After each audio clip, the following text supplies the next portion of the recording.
Face aux récentes violences en France et dans les dom-toms, la question de l'insécurité revient dans le débat public. Un sondage montre que plus de 90% des Français pensent que l'insécurité s'accroît en France.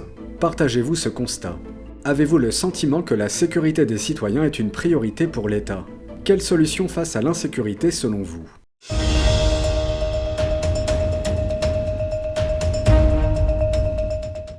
Constatez-vous une hausse de l'insécurité? Oui, je pense aussi, et c'est très très souvent maintenant que ça se produit pour n'importe quel truc, quoi.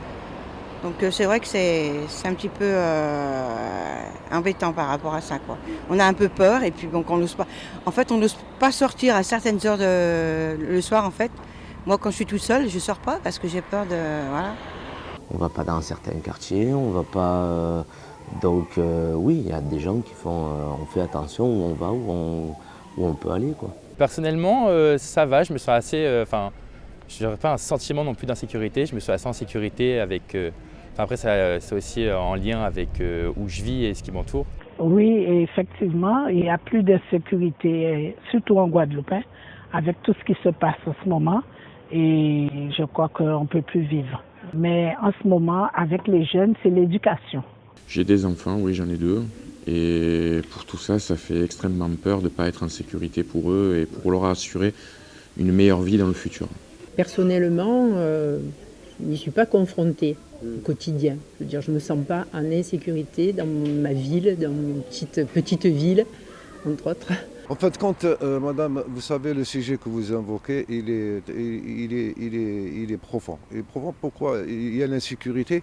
Il y a l'insécurité parce que les gens, quand je parle des gens, je parle de la jeunesse. C'est la jeunesse qui provoque les dégâts en France. C'est la jeunesse, de façon générale. C'est ceux qui n'ont pas de travail, c'est ceux qui n'ont pas de perspective d'avenir. Moi, je connais des jeunes, je discute souvent, j'ai 70 ans, je discute avec des jeunes. Ils veulent bien s'intégrer dans la société, mais là où ils vont, il n'y a pas de travail, il n'y a pas d'emploi, ils n'ont pas de papier d'abord, ils n'ont pas de papier. Je parle des étrangers, donc ils n'ont pas de papier, donc ils ne peuvent pas aller à Pôle emploi. Donc l'État, elle devrait ouvrir un peu cette perspective pour les jeunes. C'est-à-dire, parce qu'on dit que la France est un pays d'accueil. On dit que la France est un pays d'accueil. Mais la France n'est plus devenue un pays d'accueil. Pensez-vous que l'État priorise la sécurité? Personnellement, non. Je ne pense pas qu'ils prennent ça vraiment à cœur. Non. C'est pas leur priorité, en fait. Non. Quand on voit tout ce qui se passe et tout, moi je pense qu'ils font pas grand-chose, quoi. Et puis il y a une chose aussi qui m'interpelle, c'est les cours d'assises.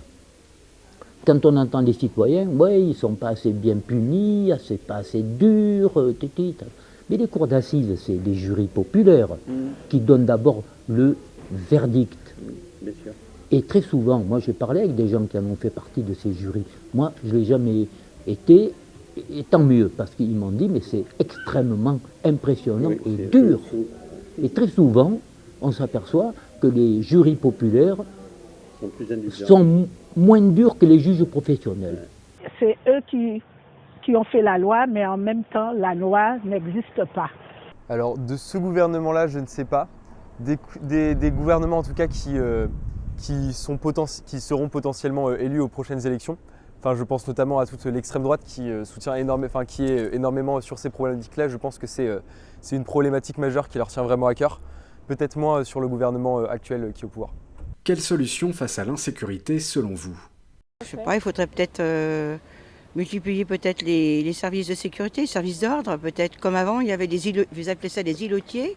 Bon, ils peuvent pas être de partout non plus à la fois. C'est sûr que c'est vrai que c'est un réel problème. Mais actuellement, je ne sais pas comment on pourrait faire pour remédier à tout ça, quoi. C'est vraiment un phénomène qui grandit de plus en plus. Et malheureusement, je ne sais pas comment on peut faire. Alors l'éducation vient avec, bien sûr, pour remettre les enfants à leur place, les gronder, les corriger et tout. Mais ça ne suffit pas, à mon avis. Est-ce que c'est quelqu'un qui est un dur depuis 10 ans, qui récidive sans arrêt? Est-ce que c'est quelqu'un qui débute, qui a fait la première bêtise de sa vie? Bon, là, c'est pas pareil.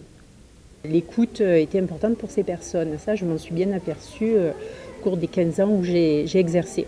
Par conséquent, je trouve que voilà, il faut pouvoir s'écouter, écouter son voisin, écouter les personnes que l'on rencontre et faire en sorte que ces rencontres soient possibles au travers des activités des uns et des autres, que ce soit des activités de loisirs, des activités professionnelles ou encore une fois la vie associative qui permet ces rencontres.